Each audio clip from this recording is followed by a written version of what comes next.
Hi hello welcome to our channel. నేను మీ శ్రీ. ఈరోజు మనం చెప్పుకోబోయే కథ ఇష్టమైన సకుడ పార్ట్ 53. ఇక ఆలస్యం చేయకుండా కథలోకి వెళ్దాం. ధరణి డ్రెస్ చూసుకుంటూ కాస్త నలిగింది కానీ పర్లేదు అనుకుని మనం ఎవరిని కలవబోతున్నాం, ఆ మాటకి ఆమెకి ఎలా తెలుసు అన్నట్టు చూశాడు. ఫోన్లో ఎవరినో అడుగుతున్నావు కదా, అందుకే అడుగుతున్నాను. నీకు ఇక్కడ తెలిసిన వాళ్ళు ఉన్నారా అని అడిగింది ఈ ధరణి. ఉన్నారన్నాడు. నీ మొబైల్ ఎక్కడా ఆలోచనగా అడిగాడు గగన్. ఏదో టక్కున గుర్తుకొచ్చినట్లు అసలు చూడనే లేదు అంటూ బ్యాగులో నుంచి బయటికి తీసింది ధరణి. ఆమె వైపు కళ్ళు చిన్నవి చేసి సీరియస్గా చూశాడు గగన్. ఈడియట్, ఎవరైనా కాల్ చేస్తే ఏంటి పరిస్థితి? అతను కసిరాడు. గుర్తులేదు, బిక్కమొహం వేసింది ధరణి. అతను ఎందుకంత సీరియస్ అయ్యాడో ఆమెకి అర్థం అవ్వలేదు మరి. ధరణి మొబైల్ ఆన్ చేయగానే వరుసగా నోటిఫికేషన్లు వచ్చాయి. మాలవికతో కాల్ మాట్లాడుతూ మ్యూట్లో పడేసి మనం ఎప్పుడు మళ్ళీ రిటర్న్ అవుతాం?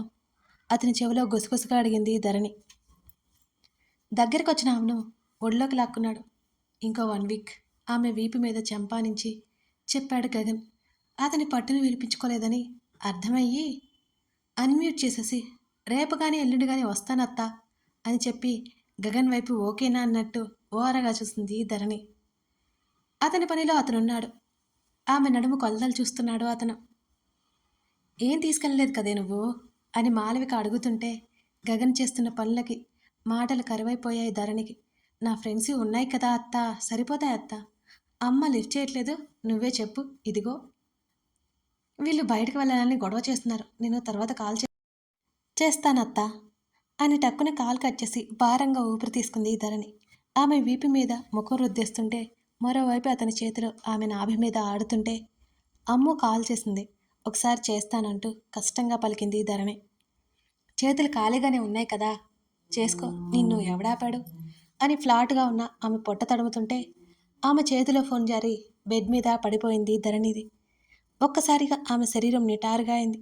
ఆమె జుట్టు ముందుకేసి ఆమె మెడ వెనక బాగాన అతను ముద్దు పెట్టుకున్నాడు. అతని నుంచి తప్పించుకొని దూరంగా దూరంగా ఉంటున్న ధరణి దొరికిపోయినా తప్పలేదు అతనికి. ఒక వింతైన పరవశం ఆమెని చుట్టుముట్టినట్టు ఉంటోంది అతని తాకిడికి. అంతలోనే ఆ సరికొత్త లోకాల నుంచి నేల మీదకు తోసినట్టు టక్కున వదిలేసిపోతాడు. అప్రయత్నంగా అతని వైపు తిరిగి గట్టిగా కౌగిలించుకుంది ధరణి. ప్లీజ్, ఆమె గొంతు వణుకుతోంది. కిస్ ఇచ్చిపో అనగానే ఊహు ఊహు అంది ధరణి హత్తుకుని. నేను కూడా ఊహు ఊహునే, అలాగే ఉండు, నాకేం పర్లేదు. అతని చేతులు ఆమె వీపు మీద తారాడుతూనే ఉన్నాయి. ఆమె నడుము వంపుని అతని చేతిలో కొలుస్తున్నాయి. సరే, ధరణి చెప్పింది. నెమ్మదిగా తల వెనక్కి తీసుకుంది ధరణి. తననే సూటిగా చూస్తున్న ఆ కళ్ళ మీద చెయ్యి అడ్డు పెట్టింది. ఆ చేతిని అతను విసిరికొట్టాడు. ఆమె కింద పెదవి ముందుకు తెచ్చి కనుబొమ్మల దగ్గరగా చేసి చూసింది. పిచ్చి వేషాలు లేకుండా చెప్పింది చేస్తే మంచిది. మరలా అతని పని అతను మొదలు పెట్టగానే టక్కున అతని కళ్ళ మీద చెయ్యడ్డు పెట్టి అతని పెదవుల మీద ముద్దు పెట్టుకుంది. అతని 2 చేతులు ఆమె నడుముకి ఇరువైపులా బిగుసుకుని ఓ తీయని వేదనని కలగజేశాయి ధరణికి. ఆ క్షణమే అతనికి సొంతమైపోయినా పర్వాలేదనిపించింది ఆమెకి. ఈ 22 ప్రాయంలో ఆమెకు సరికొత్త అనుభూతులు చూపిస్తుంటే తాళగలదా? అతని చుట్టూ ఆమె చేతులు బిగుసుకున్నాయి. ఇద్దరి హృదయాల దగ్గరైపోయాయి. ఎంతో నైపుణ్యంగా అతనిస్తున్న ముద్దుకి ఆమె శరీరం అతని ఆధీనంలోకి వెళ్ళిపోయింది. ఇష్టంగా ఇచ్చుకునే ముద్దు ఇంత బాగుంటుందా అనిపించింది అతనికి. ఆమెకి అతను ఆమె పెదవులను వీడిన వెంటనే అతని తలని తన హృదయంలోకి లాక్కుంది ధరణి. ఆమె హృదయం మీద మరొక ముద్దు ఇచ్చి ఆమెను మరోసారి అలజడికి గురి చేశాడు అతను. వదిలేశాడు. అతను దూరమైన కాసేపటికి కానీ తేరుకోలేకపోయింది ధరణి. తను ఏం చేసిందో అర్థం అవ్వగానే సిగ్గుతో చచ్చిపోయేలా ఉంది. ఏమాత్రం తల ఎత్తకుండా అతని చేతులు విడిపించుకుని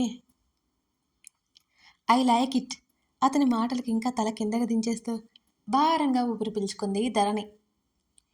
చేసుకో కాల్స్ ఆమెను కాస్త ఉడికిస్తూనే నెమ్మదిగా వదిలాడు గగన్.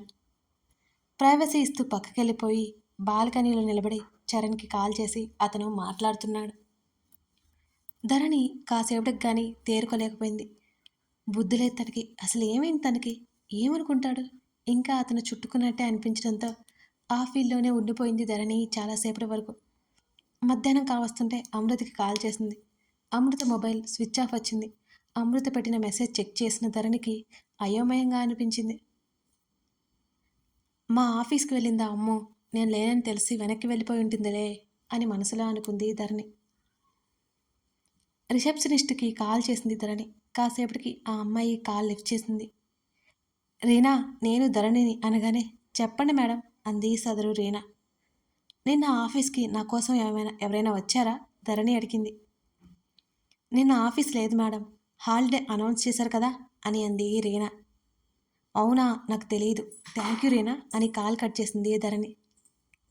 ఆఫీస్ దగ్గరికి వచ్చి విషయం తెలిసి అమ్ము వెళ్ళిపోయి ఉంటుంది అని ధరణి అనుకుంది. శృతికి కాల్ చేసింది ధరణి. చెప్పవే అంది శృతి. మీ ఇద్దరు మా ఆఫీస్కి వెళ్ళారా? ధరణి మాటలకి నేను మన ఊర్లో ఉన్నాను, అమ్ము అయితే అక్కడే ఉంది, నేను ఇవాళ కాల్ చేయలేదు అని అంది శృతి. అవునా, సడన్గా ఊరికి ఎందుకు వెళ్ళావు?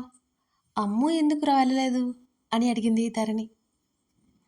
వాళ్ళమ్మ ఎక్కడ పెళ్లి సంబంధాలు చూస్తుందో అని అది భయపడి రాలేదులే.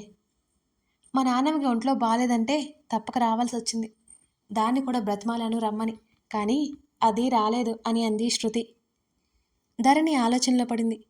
అమ్మ మొబైల్ స్విచ్ ఆఫ్ రావడం ఏంటి? మౌనంగా బట్టలు సర్దుతుంది వేద. వేద హర్ష పిలుపుకి ఏంటన్నట్టు చూసింది. గగన్ డార్జిలింగ్ వచ్చాడట అనగానే ఆమె కనులు ఆశ్చర్యంతో కాస్త వెడల్పయ్యాయి. అవునా, ఎప్పుడు అని అడిగింది వేద. నైట్ వచ్చాడట, మనం ఈరోజు రిటర్న్ అవుతున్నామని చెప్పాను. వాడితో పాటు ఎవరో ఉన్నారు, క్లారిటీ ఇవ్వలేదు వాడు, కానీ వచ్చామని మాత్రం అన్నాడు హర్ష చెప్తుంటే. అయితే మనం త్వరగా బయలుదేరదాం హర్ష, ఇప్పుడు ఇంత సడన్గా ఎందుకు వచ్చాడు అంది వేద. వెళ్తే తెలుస్తుంది అన్నాడు హర్ష. సరే అంటూ ముభావంగా మారిపోయింది మళ్ళీ. ఆమె దగ్గరికి నడిచి ఆమెకు ఎదురుగా కూర్చొని చేతులు పట్టుకున్నాడు. అతని వైపు ఏంటి అన్నట్టు చూసింది వేద. నువ్వింత డల్గా ఉంటే నేను ఏదో చేశానని నన్ను చంపేస్తాడు వాడు. హర్ష సన్నగా నవ్వుతూ అన్నాడు. అదేం లేదు, జర్నీ అన్నావు కదా, మొత్తం పెట్టేస్తున్నా అంది. కానీ ఆమె ఇంకా ఏడుస్తోంది. వేదు అంటూ ఆమె తలని దగ్గరికి తీసుకున్నాడు హర్ష. నువ్వొక డాక్టర్వి, జరిగిందేంటో నీకు ఐడియా ఉంది. నువ్విలా అయిపోయావు, ఏం బాగాలేదు. నీ ఎక్స్పెక్టేషన్స్ నిన్ను హర్ట్ చేశాయి. ఆ విషయం నీకు అర్థమవుతుందా? చాలా సున్నితంగా చెప్పాడు హర్ష. కానీ ఆశపడ్డాను హర్ష అంటూ అతని చొక్కా రెండు చేతులతో బిగించి పట్టుకొని అతని హృదయంలో ముఖం దాచుకుంది వేద. నెమ్మదిగా ఆమె తలని స్పృశించాడు. నువ్విలా ఉండిపోతే ఎలా? పోనీ హైదరాబాద్ వెళ్ళిపోదామా అని అడిగాడు హర్ష. వెళ్దాం, నాకేం బాగాలేదు అంది.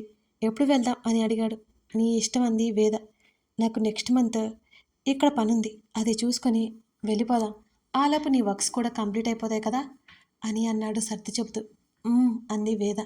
ఇక విషయం గురించి ఏడవనని మాట ఇవ్వు అని అన్నాడు హర్ష.